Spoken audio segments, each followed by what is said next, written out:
All right, friends, family, welcome to Indie versus Big Two, Black Comics for Both Sides panel here at VirtuousCon. We'd like to thank everybody for coming in this morning. If you're coming off of another panel, we welcome you here to the Dwayne McDuffie room for this wonderful assemblage of talent. If you have Q&A questions, go ahead and put them down in the chat. We'll be sure to get to them at the end. I have such a wonderful array of talent in front of me. There are panelist bios in front of me, but I also think that I would eat up like 30 minutes of our allotted time reading out everybody's accomplishments. So I'm just going to do names, and we will cover that as we go through. We got Nikolas Draper-Ivey in the building. What's going on? Alitha Martinez. How y'all doing? Vita. Ayala. Oh man, she's excited. She had her coffee this morning. Mellow Brown. What's going on, sir?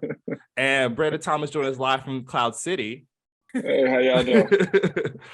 All right. So my first question is for Alitha, but I wanted to expand it out to everybody. I was reading your Patreon, and a guiding question for you when you're creating all your comics is, so what happens in your story? Can you talk about the significance of those words and how it informs your mission and like independent work?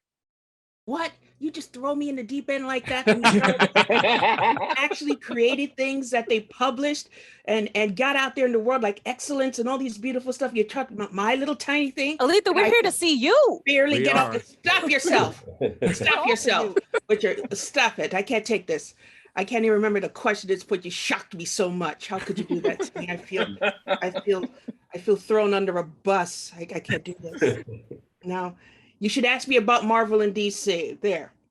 Should ask about Marvel and DC. Okay, what about Marvel and DC? I love my mighty Marvel masters and my beautiful DC people, my nation. I have been enjoying working for them for a long time, and hopefully one day I will get foreign and you may never off of the ground enough to where it can actually support me and I won't have to die at my desk, which is my current retirement plan. As a person who writes for a comic blog every day, I completely understand that. I'm like, they're just going to find me over here one day, just hunched over. Writing about just Tom Holland and Zendaya. That's what's going to happen to me. For the rest of you, I guess that dovetails on my next question. So like crowdfunding and its importance to maintaining any of this work at all, because as Alitha just pointed out, like money is hard to come by. Has anybody encountered any challenges? Like, how do you get that balance? I've had the luck to be able to do both work for the mighty Marvel Masters and DC Nation as well as do independent stuff. I think all of us have had a mix of different like stuff, but I remember doing indie stuff. I just it would get to the point where I was like, I am taking work for hire so that I can personally put the money for the indie thing in. Like there are certain books that I didn't take a page rate or that I literally paid my page rate, to the team so that they could continue to make stuff like, so I guess for me, there's no such thing as balance. Comics is not about balance. We are all unbalanced, in my opinion. I feel unbalanced. But it's about, that's how they get you, right? It's the passion, right? But comics is about passion for me personally. Yeah. Hashtag unbalanced. All right, Rod, what's up? I kind of want to saying that because what was it? The passionate part is actually what has me writing a lot of the like the more commercial stuff while I'm not working for like the big two or anything like that. I'm over in Blade Runner land. That's and huge. Yeah, and they remind you every day. That's so cool. Yeah, it's like, just Blade Runner. Blade Runner. They're real aggressive about it. They're like, remember you're in Blade Runner land. I'm like, okay, all right, I get it. And like, but at the same time, the indie projects, you put so much of yourself into, and that is the reason why crowdfunding can work a little more. And like it's one of those things where it's like it's worth the risk. I can't get as weird as I want within Blade Runner. I'm still going to be within those rules. We can't even say robot in Blade Runner. Of course not, it's a replicant. Yeah, and like you can't talk about anything inside of the bodies and stuff like that. And there's like many little limitations that a lot of people don't know about when you're writing it that completely destroy your story. So I've had like a year's worth of outlines get ripped apart because of like tiny little things that will happen. And sometimes you're just like, yo, I just want to tell like this story from the chest and everything like that. And I want people to feel a specific thing that we haven't seen before, that we've never seen. And sometimes it's like, sometimes I got to go out of pocket. Sometimes the money I made from Replicant World needs to go towards, you know, like bringing new stories about us into the field. And then you take that leap of faith, you know, like then you're Miles Morales jumping off that building hoping for the best, you know, and that makes the crowdfunding worth it, in my opinion. It's talking to your people, right? Like it's talking directly to the people as opposed to going through like an intermediary. Like the reach that we get from Blade Runner Land or Marvel or DC or any other Boom or whatever, like you get reach, but at the same time, like it's like playing telephone. The message sometimes does get distorted. So like crowdfunding, like it's rough. Like it's brutal. You're sweating bullets. You're sweating blood. It's just like, please, somebody just get me $5 over the like, over the fund. But like at the same time, it's literally talking to the audience and they're willing to put the money where their mouth is, like in the moment and go, I believe in you. And I feel like that's rejuvenating,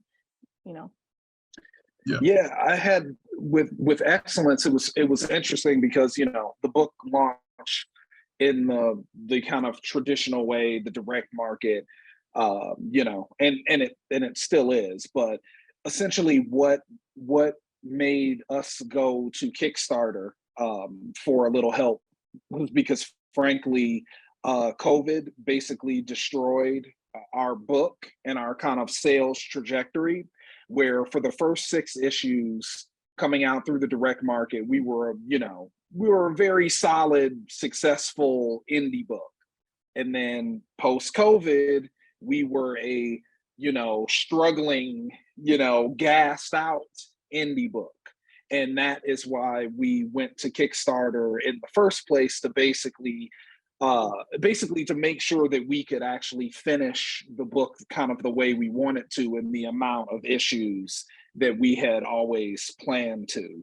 So it was really interesting for us because Kickstarter, it seemed, it's not counterintuitive, but Kickstarter kind of opened up Excellence to an entire new audience that was not being serviced or captured by the direct market. So it was pretty interesting to kind of launch the book in the direct market, but then have this little kind of Kickstarter midpoint, and then the book will ultimately finish through the direct market. But we definitely needed some assistance. That kind of COVID kind of stop schedule that everyone got caught into, it really destroyed our kind of sales path. And thankfully the Kickstarter was super successful, and thankfully we were actually in a position where we had someone else to run it. So our publisher was actually willing to run that Kickstarter, so we just had to kind of talk about it and do interviews and stuff, but they actually ran it and then they handled the fulfillment for it. So I didn't get the full kind of Kickstarter experience, but I think in comics in general, but especially Black and brown people working in comics, you definitely just have to be ready for anything. I have an indie book that I did ages ago, The Many Adventures of Miranda Mercury, and to get that book finished, I had to basically pay the artist and the colorist out of my own pocket for the back half of that book, so it would even exist. So I've seen I've seen this ridiculous thing from all sides, like having to take money out of my own pocket and fund projects and doing Kickstarters and doing the traditional Marvel and DC route. So I would just, if I could go back in time and tell a younger version of myself kind of what to expect, I would just say to just keep your mind and your options open, because that was one of my big mistakes when I was starting out. I invested a lot of time trying to kind of break down that Marvel DC door because it felt so close to me, and I kind of wasted a lot of time that I should have been investing in my own projects to actually make that happen. So you hear that, young people? If you're going to be creative, you're going to spend a lot of time in Excel. You need to figure out Excel. You need to figure out outlining. You need to No. figure out making your own list and your own deadlines, and that might be just as important as the raw talent on the page. Or if you're Nick, old like me. oh Paper. man, yeah, paper, man, goodness. You got a Nick. house full of composition books. Like the scene Yeah. in Seven. What is? Oh, what is yeah. paper? Uh-huh. Can we? Yeah. I got a Just question for the little panel. less What's murder, paper? so. What's paper? Write a letter, old man. No, sorry. My back hurts. That's real. Yeah. I think it's funny how bad my handwriting has gotten over the years as I've, transitioned to doing note outlining more on the computer, and then you'll go to write something and you'll be like, oh no, what happened? Had to hire a translator. Terrible. Hmm? No, I just have terrible handwriting. Yeah. Terrible handwriting. Mhm. Nick's actually a doctor on the sly. That's how he's been funding all this. No. No. I gotta hire an archaeologist to figure out any of my scribbles. It's just- That's all this. No, that makes me think about my thumbnails. Like Vita can tell you stories about like what you guys end up seeing versus what I send to Vita. Like, and this is what I'm thinking, and it's just like, If we didn't talk it out as you did it, I would be like, now who? Although he just sent me one for this issue that we're working on that made me laugh so hard that I cried. It was beautiful. It was just like, this is a scene that is so emotional, and then he just drew like a little smiley face. He's like, you get it. That's what it is. Meanwhile, Alitha, I've been blessed to be able to have worked with Alitha, which that's the highlight of my career. Beautiful, just start to finish. Just start to freaking finish. ow. It's I don't do bananas. outlines. What are you talking about? You do layouts. You're like, I'm gonna go directly to No one layouts. sees layouts. I get insulted when you ask me to do layouts. I'm like, I'll do 3. And then They're I'm like, good. That's the thing. That's the thing. I've seen them, and I'm like, well, these are just done. Like I just, like, This is there's just the some book. artists who put it all on the page immediately. And Alitha, you're one of those people. Like, it's just incredible. Also, just to circle back, Alitha's like original stuff is really good, really, really good. And I hope that one I'll day never soon it's read able to pay that. all the bills. yes, I know, but who will read this? Do you understand that market that's over there? We're talking comics. We're sheltered in here, and it's safe for me. If you want me to be your marketer for your original stuff, we'll do it anyway. Well, good luck, because you see this thing we're wrapped On the in. panel. You can't put me on a panel with Alitha. Come on now. I wanted to ask, because you see this kind of unfolding around me right now. How important is it for you guys to have someone else on the production side that understands you? I can't imagine that that's a normal sort of experience. When I talked to Ryan Coogler about Black Panther this last year, he's like, I realize how special this is. Like, it is not usually a room full of people that look like me helping make any of these stories. Like, it's crazy that, Nate Moore, who's the producer, is African-American, and Joe Robert Cole, who's the writer, and me, and basically everybody up until you get to Kevin. And then Kevin's like the one friend. He's Neil. He's just in the background. Well, actually, Go ahead. can I tell like a mini 2-minute story to kind of explain that, and it may drive a lot of people here to go to the indie comics too. When I was, and this is not a widely told story. When I was asked to do Blade Runner, they were like focused on like, we're going to write the first Blade Runner. It's going to be the origin for the entire series. It's going to set everything up and drive us into the future. It's got to do a lot of work. The lead, they want to be Black and like blah blah blah. And I was like, this is dope. This is great. Can we talk about 3 things? One of them, Blade Runner is terrible to women. Like, this is completely awful to women. 2, there's got to be more than just this Black person being a person of color that exists in the future. And then the third one kind of bothered them a lot, which was, can we talk about Blade Runners or slave catchers? And they were just like, let me get back to you. And so 3 months passed. Which clearly meant they went to go talk to other people. And then they eventually came back and they were just like, give us an outline. And will think about it. So what that's code for in industry is like, this needs to be the best thing that I've ever read, and it needs to match what Ridley Scott did in order for it to be good. So me and my writing partner, we built this year-long story that did the riskiest thing ever, which is by the end of it, the Black Blade Runner is forced into being a Blade Runner, realizing he would be a slave catcher. So he sabotages the entire program so that all the Blade Runners that we've seen in the future will eventually break. They will eventually be like, I never want to do this again. And that explains all the movies and all kind of stuff like that. So that way, when you watch a Blade Runner, you don't automatically hate them. You're watching the last day of their job.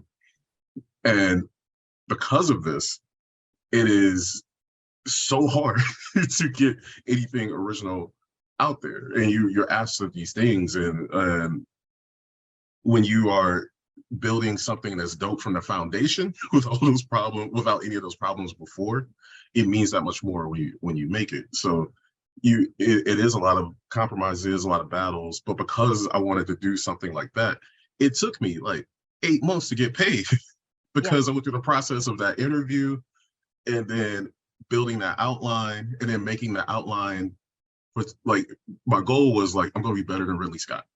I got to be better than him. And then you make it perfect, you make it shiny, you make it pristine for them to finally be like, okay, which is insane, right? So they wanted you to write it before you wrote it, and they didn't want to pay for that. Yes. That's what you did. You spent months, a year writing the thing already without getting paid just to prove that you could. Also, the fact that you had to be better than Ridley Scott to maybe get the job speaks to our experience. Yes. Like, we're just like, oh, okay, cool. Great. Just the interview. Because they don't have to be better than Ridley Scott. They just don't. That's not the It's that's crazy not the that you did it standard. too. Like you did it, and then you're still just like, and now I start the battle. That you didn't even that wasn't the battle. That was the putting on the armor. And it continues. There's things that's that happens where it's like so those books are very successful. Yep. And they never showed me the numbers until I started traveling around the world, and people were like, oh my God, Mellow Brown, you wrote blah, blah, blah, blah. And I'm like, what? Like, I didn't even know that people cared that much. And then when they were like, yeah, well, are you thinking about something for a second year? I'm like, yeah, I can do a second year. They're like, because you threw 3 books and combined them into a universe. And so I'm like, so you're saying that these books did well. These canonical books did well for your universe, and you want to continue with that. And you still won't show me the numbers. Got it, you know. You can never get the numbers. That'll give you too much power. Come on now. Yeah. Because once you know, you know. Hearing you all start this, asking like, for other things. no, this is so cool to hear.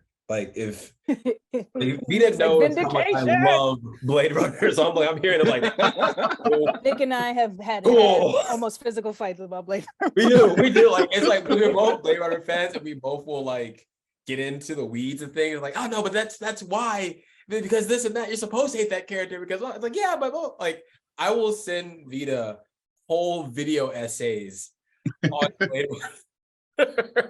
Now we have to go and make sure that as we have these discussions, we talk about all the behind the scenes stuff that you had to go through, which we literally were talking about today. Like, I'm so much more forgiving now that I've worked, because you just never know what's going on behind the scenes, and you never will. Exactly. I'm sure y'all go through it too. And this is and not to kind of like steal and take a question and pivot it over, but what was it?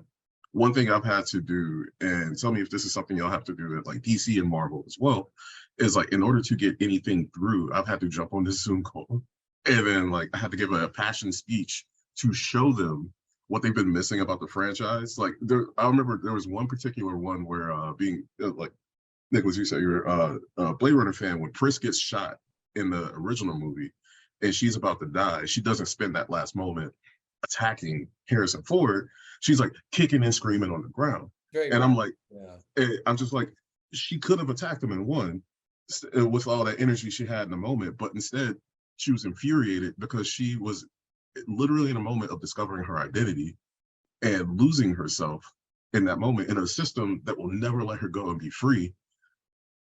Replicants of Black people, like replicants are minorities, and like and she spent her last moment raging against that knowledge. And then after that, they were like, okay, that clicks. How many times have y'all have had to have those kind of conversations within the big two?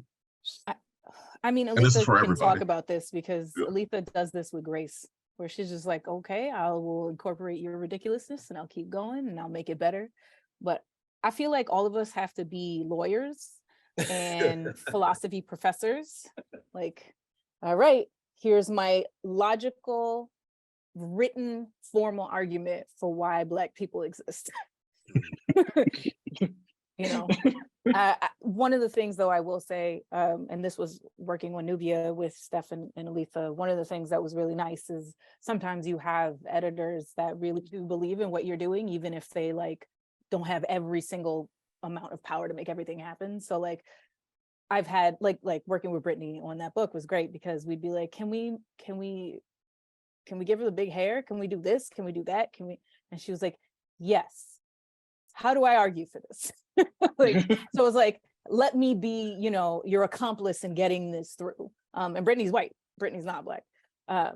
When we wanted to, you know, Steph and I were talking about having a trans Amazon be in the very first issue and going forward, like Brittany was like, you do not have to, like, because we were ready, right? We were like, yeah, all right, here's how we got to talk about it. And she's going to be Black anyway. And like, okay, like, and most of the Amazons are bringing in are Black and like, or I got these color. slides ready to go. Sweating. And, you know, me and Steph are ready. And Brittany was like, you do not have to convince me.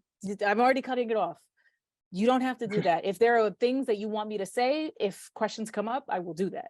But like, it's not my job to argue with you. And I was like, That's dope. That is, Yeah, I didn't know you had that experience because it's totally not mine. it's Comics, singular. yeah, because I have no voice in comics. I just draw. So that everything I write and everything I create, it's always coming from a place of can she? So if I try to bring an idea, they look like they heard the dog talking. My dog here might as well start talking. So I don't speak. I just draw. So I wait to get a script. I offer no opinion. I offer nothing. I literally just draw. I don't even care what I draw. I can't because it's not mine. And when I try to get people to read my own stuff, and I'm fighting this person, Alitha Martinez, and they will literally say, well, can't you just draw? It's like, so I'm hollow inside. I don't have a voice. I literally just draw. And luckily, I can do it a lot, but I'm finding as I begin this year, there's 2 months in this year, and I think there's 9 books with my name on them on the shelves, 4 1 month, 5 the next month. This is what I do. But tell me, is this all I should do? No, Because I think for me, it's our job it's to a make pain. you good. Like, I don't know if you can. Do you We understand can. that when I came here, I was alone. As I keep taking another step, I'm watching all you beautiful people come up and you don't fight the same way I had to fight. But at the same time, you're creating. I'm regurgitating. Those are 2 different things. And I'm happy to, as long as the next person behind me gets to create. But one of these days, someone is going to read my prose novel, because when I grow up, I want to write sci-fi prose. I have it. I bought it from you. Weird. I know you did. You're my one fan. My one. Actually, no, you have at least 5 because it got passed around. That's the thing. Like, we don't have to fight in the same way that you fought because you were there. And it's not just because like you regurgitated. That's not inspiring. And that's not what you do. You don't regurgitate. What you do is you slip yourself in ways that subvert the system. And I remember being on emails with you about Nubia and you like drawing things in certain ways. And I didn't say anything, but I was just like, there she is right there. And we've known each other for a long time. And yeah, don't out our age. Come on. I won't. Like on cracks, we won't. But I do what I do because you do what you do. And I was not going to do that book. And they told me you was going to be on that book. And I said, I have to be on that book. I don't deserve to be on that book, but I have to say yes to this fucking project. Excuse my language, because you are one of the people that I've always wanted to work with because of your original work. It wasn't because of your Marvel DC stuff, which is incredible. Don't get me wrong. But like working with you on that book, you say you just regurgitate, but you gave life to that character. Steph and I did what we could, mostly Steph, right, in the writing, but like you took all of those ideas that we were noodling with and you breathe life into them. And that's what makes us be able to argue. Like you don't see us arguing because we do it not on those emails, right? We get on the phone, we send private emails because we don't want to involve, and Nick, this does happen. I will send private texts and I will send emails so that you don't have to be on that chain, because if someone has to be the bad guy, that's our job. That's the writer's job, is to be the bad guy. Thank you. It is our job. Y'all have enough to deal with. Yeah. You don't have to deal with that stuff. Because like, if you don't leave him alone. I have, and you know, but the thing about that is like, I would not feel the strength to do that if I wasn't working on books with people like you. Why would I do that? Do you know how much stress that is? I'm turning gray. Like, but I do it because I believe not just in like, I don't care necessarily about the title. That's not why I do what I do. I care about the work that I'm creating with people. Comics is, we're working together. And so when you send pages, that affects me. That affects what I'm going to do, not just in the book that we're doing together, but in the book that I'm going to do next. So you do inspire and you do create. You're creating minds and you're creating hope and you're creating strength in people that then go forward and continue to fight. And this is our job, is to pull you up with us because you are the foundation. So yes, I will continue to pimp your work on every panel we're on because it's really good. It's really good. And I only have the first book and I'm dying. I want to buy the rest of them. I know there's more. They Anyway, are that's lying. my soapbox. They ain't lying. They ain't lying. It is good. I'll get off. It's all right. No, you could. I was going to ask a question about like legacy and sort of like what you guys put forward. You guys all write such a like integral part for anybody who's like a young Black nerd. These characters that you create with the big two are like the foundational things, like Nick, like Static, like entire childhood of just watching Kids WB and being like, wouldn't this be amazing? And to see it all come back, to see Miles Morales be this important, to see all these young Black characters be important, that the fact that there are Black History Month releases at the big two is something that just continuously like, what, huh? So how do you guys find ways to put in what you would like the next generation to carry forward so that they can continue to build on what you guys are doing with those characters? I'd say it's tricky because like you mentioned Miles Morales and all these things that have come out since the original airing of Static. And it's kind of rough because so many things have come out since then that are really, really cool. And you have to kind of play catch up with this character and put him in the same kind of like flashiness, if you will, that these other characters have that have been used to seeing. You have to like kind of take someone and like upgrade him a lot just so he can have like a fighting chance to be seen. Like, some people don't even know who Static is, and the people that do know who Static is, they know it's like Static Shock, the cartoon. And I'm not going to go into Static Shock versus Static and all this other stuff, but what I will say is those are people that grew up with it and they want to see it again and they want to see it done right, but they also don't want to be talked down to as well. So it's like, you have to remember that that audience has also grown up, and the people that read the older Milestone stuff are much older. Watch it now. You heard me like I was gonna be like, call us much older. Those people are very old. Us much older. He's the baby in this panel. That's why. I was like, I had to stop myself. I was like, wait. But you know what I mean. They're seasoned there. So There we go. Seasoned readers. Like a cast iron. I'm like, so you have to make sure that they're also included, that they feel seen. And that can be tough. That can be really tough. Especially like when with storytellers like Vita is a little bit more seasoned than I am. So so it's really great talking to them and being like, okay, this is what I'm thinking. And then they'll come at me with like a different perspective. And like, I kind of come at like that younger, like almost fan kind of like, oh, we should put this in there. And he's like, okay. We can, but why do you want to put that in there? because this and that. Like I'm kind of coming from the perspective of the fans have been starving for some quality static stories for years now. And it's like we should really give it our all. We should make it the best we possibly can. And that can be tough. That can be tough in a system that isn't necessarily, how do I say this without getting fired? Like in a system that It's isn't not designed. Yeah, it's not designed necessarily for your voice to kind of win, really, you know, and sometimes it can kind of feel like some things are handouts and not genuine. It's like it can be tough. It can be tough when you want to tell a really sincere, earnest story, and they're like, you got to do the job, and then you know, it never wants to feel like just a job. You want it to be passion. You want it to be fun. You want people to gravitate towards it, and that can be difficult sometimes. You know, you have to do the job, but I don't want to be depressing. So No, that's real. I mean, to me, it's like I always have to remind myself that when people are reading the work, they don't see the stuff in the background. And it's our job to make sure that they can't see the stuff in the background, that they can't see the conversations, that they can't see the negotiations. You know, I was just, our job is to essentially carry the spark.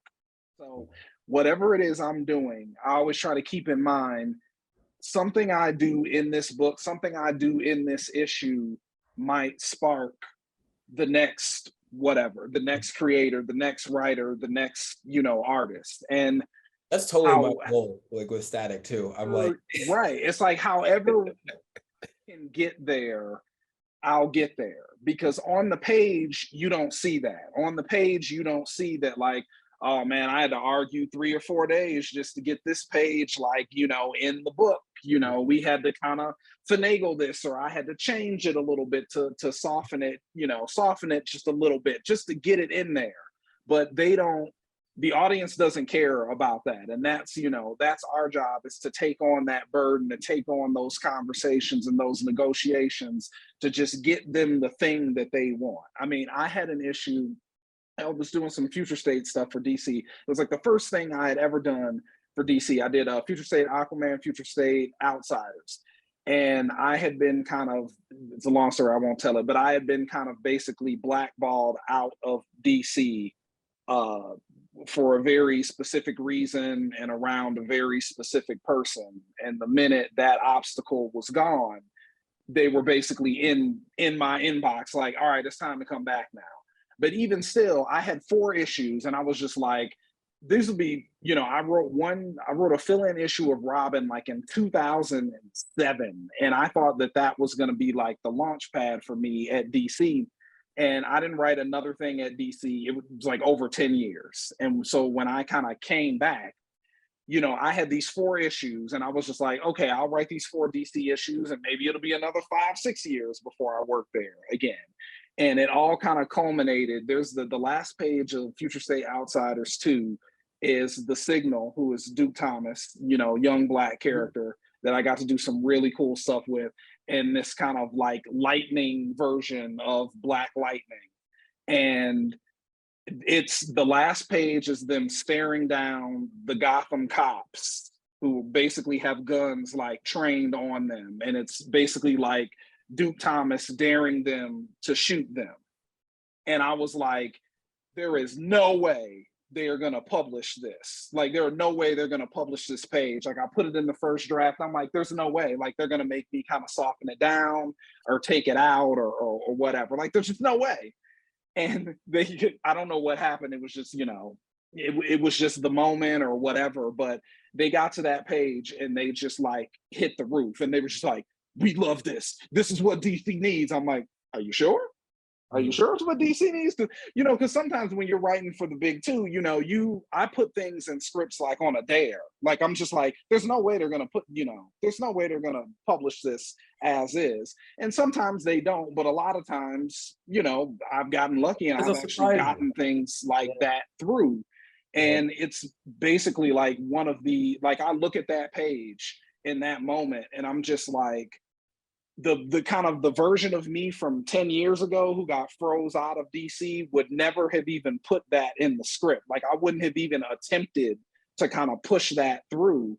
And, you know, it's just one of those things. It's like, it's our job to try to push it through, you know, even if we can't get every single thing that we want.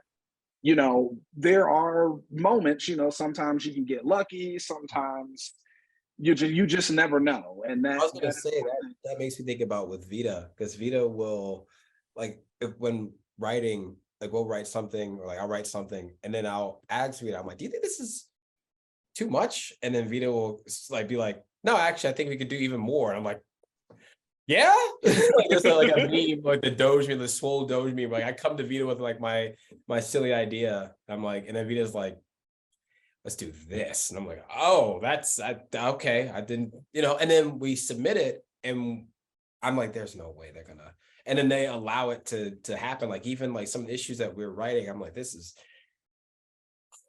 gonna be heavy. Are they really gonna go through with it? And they do. Like, that is one thing I will say that DC does. Not to like make it a competition, but I think the stuff that we do with Static, I don't like it. It would never fly at like Marvel. Like, I don't think it would. Like, we're not gonna do the not gonna do versus blue because we all need to get paid. But I will say that is again our job as writers, is to argue off screen, off email, so that our partners who are doing most of the work, aka the artists, don't have to fucking see that shit, because you don't want to like stress. that taints their experience. And so it's our job to make that better. I'm sorry, I keep jumping in, Aaron.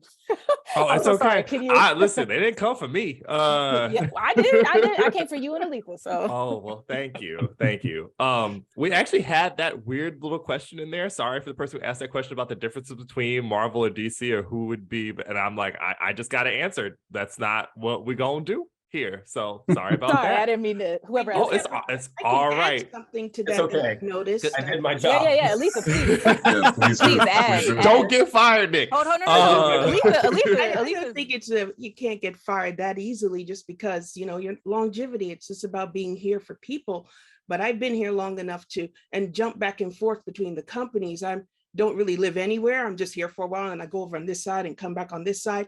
And I noticed there is an expectation from both companies. While Marvel they entertain you and they will give me that epic story with what I'm telling you, that part with Captain America walking out there to face the whole army by himself.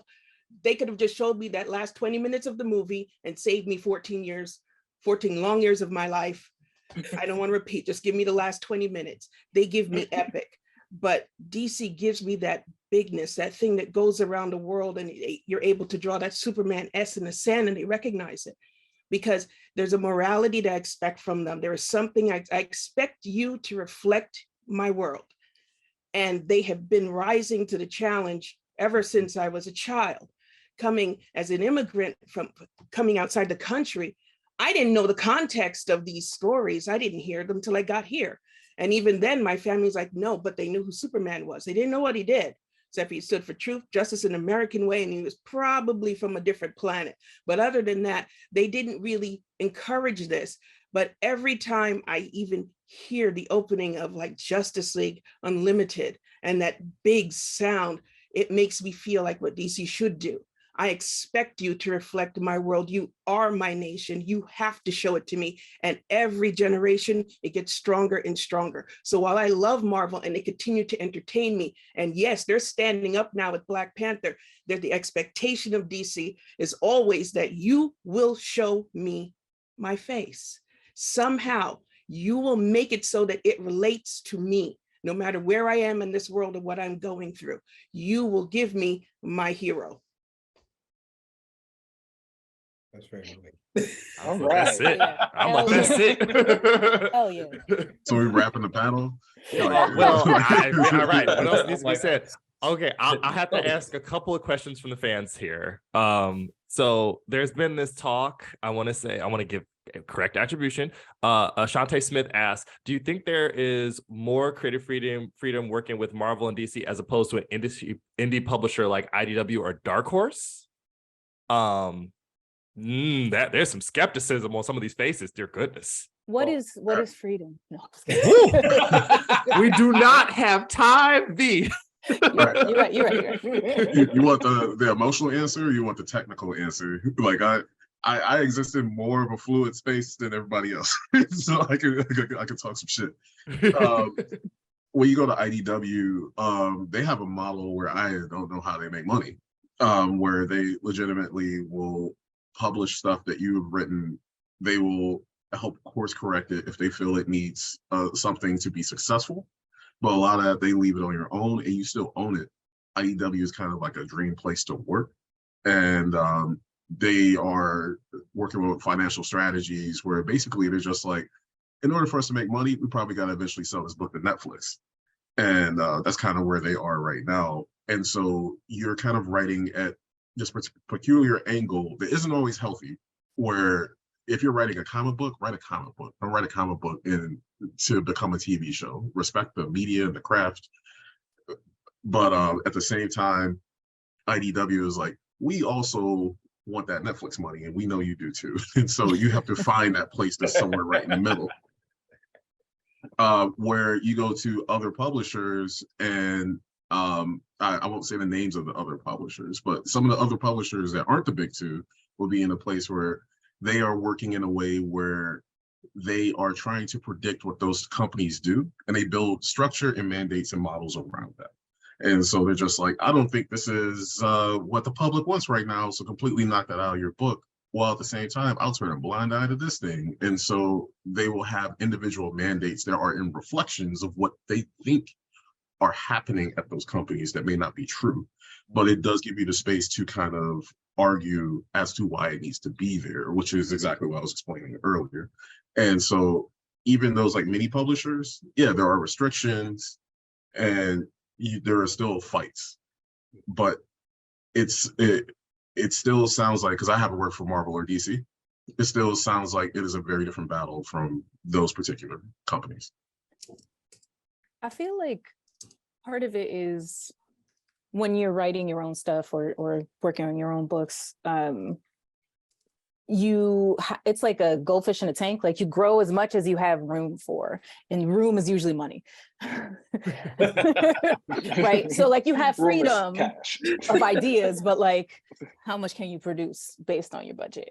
Whereas like with, my personal experience, I can only speak to my working with Marvel and DC, sometimes they let those ideas through because they want to see if they'll make them more money. But you don't have to worry about like, if you have to pay the editor, marketing, like all these things, and that frees up space in your mind to be like, all right, well, I haven't seen these particular characters do this. What if we do this, right? So like, I think there's a freedom in playing with other people's stuff where you don't have to worry about breaking it. So you kind of just play with it. But that's just, again, my personal like experience. There are definitely times that I have behind the scenes fought literally for years for something and have been promised it only to have it taken away in the last second. And that's truly heartbreaking. But you don't want to bring that to the page because you want to do, and this is not a company line, like this is true, this is how I feel. You want to do the very best you can for the people you are working for, I hate to say audience, but for the people you're in conversation with that will be reading the work, right? And so it's like, I don't want you to feel my frustration. I want you to feel the love, right? Like, I'm not going to say anything specific because I don't want to ruin anyone's experience of a thing that I worked on, right? But like, let's say there's a character who like, it makes sense that, they're queer because I write a bunch of queer stuff, right? So and like, here's my homework, here's my logical argument, here's everything that has come before me that I didn't even make up. And then at the last minute, it's not going to make us a lot of money. So I know you've been working towards this for however many years, but just take it out. And you're like, okay, well, but I got this far. Somebody else is going to be able to do the thing because I got this far, because I did, I laid the groundwork for the argument. And like, that's meaningful to me personally. Is it enough? Hell no. We deserve so much more. We deserve Black and brown faces across like every part of the spectrum. We deserve queer people and gender nonconforming people and all that kind of stuff across the spectrum. Age, we deserve people that are old, young, everywhere in the middle, right? Like we deserve all this stuff. Do we have it? No, but I think there is a freedom in getting literally as far as you can so that the next person can launch. Again, my opinion. I got time for one more here before I have to wrap up and thank everybody. So there's TJ Barksdale here in the chat asking, do you feel there's a need for a media company like Marvel or DC that is Black owned so that BIPOC artists can get their work out there? I mean, here's something that Define and, Black. I know That's what I would like. That was what I was gonna say. Right. Like, we're not Define Black, because Yeah. that means you're judging me by the color of my skin. Not, you have no idea what traditions that I have. I would hate to be defined by what people see and not by the struggles of my people and where they come from. And to think that if it doesn't align with what a new set would assume is Black, I'm going to face a new rejection all over again. My last name is Martinez because this is my family's name. My father's name is Van Putten. He's Dutch. If you think about what I have lost by standing here on this American soil, not even able to speak my own language, that is incredibly hurtful because it's not even past for me. My grandmother is only, decade or so in the grave. My brothers are moving back to our home country, and we have to stay silent here while they're talking about this. So define Black for me first, and then we can talk about a Black company. Yes, 110%. There has to be room for that, right? Like, as a Puerto Rican and Black person, like the amount of like rejection that you can get because you're not enough of something is truly like, and that's not just because of, like Caribbean or Latin or whatever heritage. That's even just people that are like American born Black, the amount of rejection that people will suffer because they are too dark or this or that or whatever. It's like, okay, well, what counts?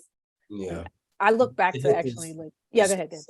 You have to hit like this like specific vibe, and it's like, now you qualify as Black enough. And if you go too much this way, you go too much that way, then it's like, nah, you're not really Black enough. Like you don't really, qualify, and they kind of alienate you. So when you think about a Black company, the first thing we have to understand and accept is that we are not a monolith. We're not just, we don't all think the same. We don't all speak the same. We don't have the same views. We're going to tell stories differently. We don't all value the same things as storytellers. There are certain things that you have to kind of take into account. Do I think it's possible? Yes. Do I think it's difficult? Yes. I think it's very difficult because you have to get us to, the sad truth is we have to kind of all be on one accord. And it can be really, really, really, really, really, really, really, really hard. Don't let you be queer. Don't let you have a uterus. Don't let you speak another language, right? Like what counts? Okay. I think we can do it because I see all the people in this room, right? We are all very different people with very different experiences, very different struggles and joys. But the thing that brings us together is our love for what we're doing, and also the fact that we have a piece of that African in us, and we want to bring our experiences to the community and make people feel seen, right? Like, not to go back again to Nubia, but like that was one of the things that, like, I would cry. I would get these pages back and cry. Or a cover, God, that cover with the makeup. Oh my God, like I would get these pages from Alitha and I would cry because I was like, oh my God, I've never seen myself before in this way, right? Like there are just certain parts of that experience that were so moving. It's like, okay, that's why we're here. This is it. This is what we do. Like I think it is possible. Like I said, it's just getting everybody to be on one accord and realize that there are people that have different talents in different areas, and using those talents to the best of their ability in the designated areas they should be in. Like you need somebody that's good at marketing. You need somebody that's good at like the editing process. You need someone that's good at, for the love of God, like you need what's the word I'm looking for? The project manager, is that the one? A project manager. Mouthpiece. It's another quality control. Jesus Christ. You need someone with quality control. Like that is a serious one. That's something that I've experienced with like working with like some indie publishers, and it's like, okay, we're taking on a lot of different projects, but are any of them good? Are we putting out our best work? And there's no one there to be like, this is not holding it up to the standard it should be held up at. You know what I mean? Like, look at this. Why are we putting out stuff that has like typos and shit in it? Like, come on. And it's like, to go even further with that, the pressure that comes with being a Black creator is so much harder than if you're like working with, you know, if you're not Black. Like, we are expected to put out the best possible thing that we can every single time. We are not allowed to falter. We are not allowed to stumble. We are not allowed to produce mediocrity. Like, we really can't. We have to excel. And that is why small little things like, the colors aren't right on this, or there's a typo here, that may seem like, oh, well, don't worry about it.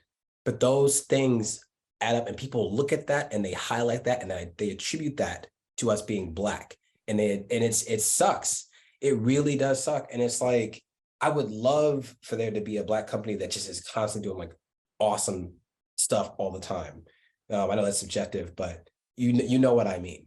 It's like, yeah, it's getting everybody to be on that one accord and just be like, we're going to make the best fucking thing we can. Sorry, the best thing we can. All right. You know, that's how I feel. You know, and it's tough. You know, I've talked to several different artists and writers. It's like, and we always like had that kind of pie in the sky, like, oh, wouldn't it be great if?